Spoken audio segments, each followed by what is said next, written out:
The Decapitation Plot. We have all been taught the standard history class version of Abraham Lincoln's assassination. John Wilkes Booth sneaks into the presidential box at Ford's Theatre, fires a single shot, leaps to the stage, and vanishes into the night. But the historical reality is far more complex and terrifying. Booth was not acting as a lone wolf. He was the mastermind behind a highly coordinated multi-man terrorist cell. On the night of April 14, 1865, 3 synchronized attacks were executed simultaneously in Washington, D.C. It was an organized plot designed to completely decapitate the United States government by wiping out its key leadership in a single hour. A legacy of drama and instability. To understand the assassin, one must look at his bizarre family roots. Born on May 10, 1838 in Bel Air, Maryland, John Wilkes Booth was the 9th of 10 children born to the eccentric and famous Shakespearean actor Junius Brutus Booth. In a striking twist of historical foreshadowing, his father was named after the Roman senator who famously assassinated Julius Caesar.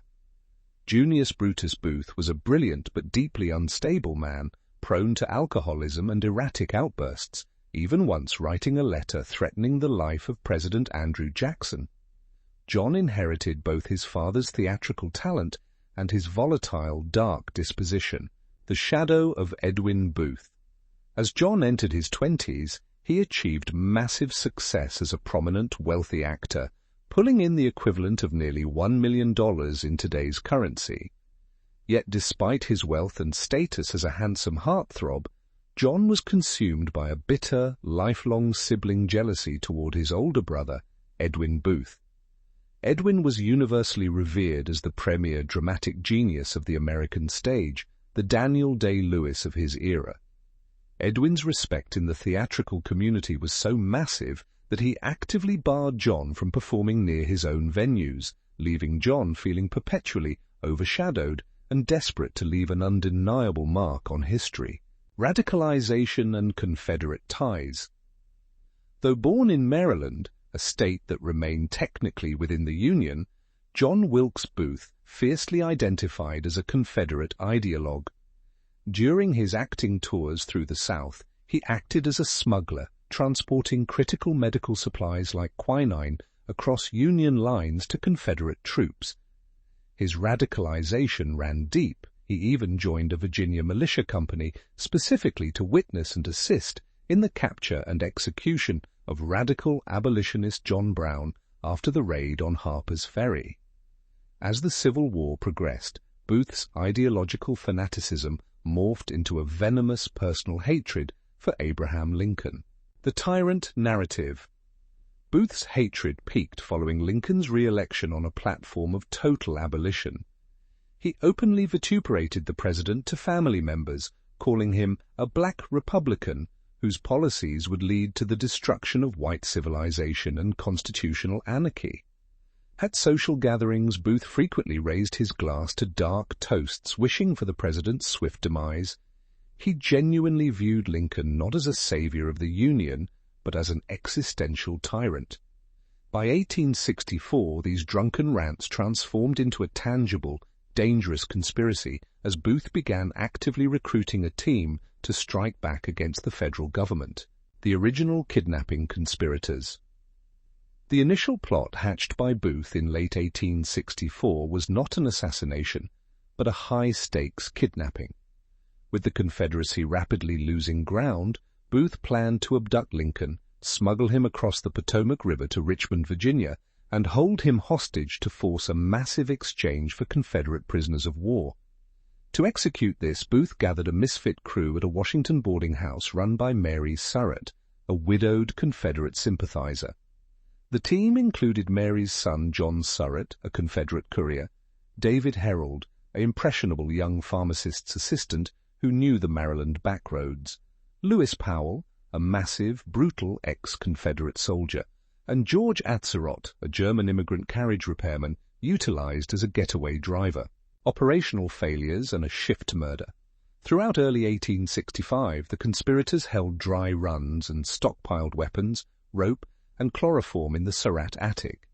However, their operational planning was plagued by incompetence and logistical failures. One theatrical plan involved tying Lincoln up in his theater box and lowering him via ropes directly onto the stage. Later, they attempted to ambush the president's carriage on a remote road, but the plan fell through when Lincoln changed his schedule at the last minute.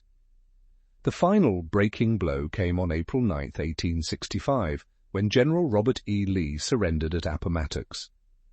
With the war effectively over, Booth's kidnapping leverage vanished, causing him to instantly pivot the operation to a dark, desperate plot of multiple assassinations, strange intersections, and eerie foreshadowing. The history of the Booth and Lincoln families contains eerie coincidences that border on the unbelievable. Just months before the assassination, Edwin Booth, John's revered older brother, personally saved the life of Robert Todd Lincoln, the president's eldest son. Robert had fallen onto the train tracks at a crowded station in New Jersey, and Edwin grabbed him by the collar, pulling him to safety just before a train passed. Furthermore, the only time the Booth family trio, Junius, Edwin, and John, ever performed together on stage was a November 1864 production of Shakespeare's Julius Caesar. In a bizarre twist of foreshadowing, John Wilkes Booth played the role of Mark Antony, the avenger of Caesar's assassination. April 14th. The final strategy. On the afternoon of April 14, 1865, Booth went to Ford's Theatre to pick up his mail and learned that President Lincoln and General Ulysses S. Grant were scheduled to attend that evening's performance of the comedy Our American Cousin. Seizing the moment, Booth gathered his team at 8:45 p.m. to finalize the assassination plot. The targets were set. Booth would assassinate Lincoln at the theatre. Lewis Powell, guided by David Herold, would murder Secretary of State William Seward, and George Atzerodt would assassinate Vice President Andrew Johnson at his hotel. The strikes were timed to hit simultaneously around 10:15 p.m. Breach at Ford's Theatre. The Lincolns arrived late to the theatre, accompanied by Major Henry Rathbone and his fiancée Clara Harris, after General Grant and his wife backed out due to personal friction with Mary Lincoln. Lincoln's security that night was a catastrophic failure. His primary bodyguards were off-duty or out of town, leaving a notoriously unreliable, frequently disciplined police officer named John Frederick Parker in charge. Parker arrived 3 hours late to his shift, and during the show's intermission, he left his post at the presidential box completely unguarded to go get a drink at the Star Saloon next door, the exact same bar where Booth was drinking to steal his nerves. The fatal shot. At approximately 10:10 p.m., Booth entered the theatre. He used his celebrity status and a personal calling card to bypass the presidential valet, Charles Forbes. Earlier that day, Booth had drilled a spy hole into the door of the presidential box to confirm Lincoln's position, and he used a wooden brace to jam the outer door behind him once inside. Waiting precisely for the play's loudest comedic line, Booth stepped forward in the dark at 10:15 p.m. and fired a single .41 caliber Derringer pistol into the back of Lincoln's head.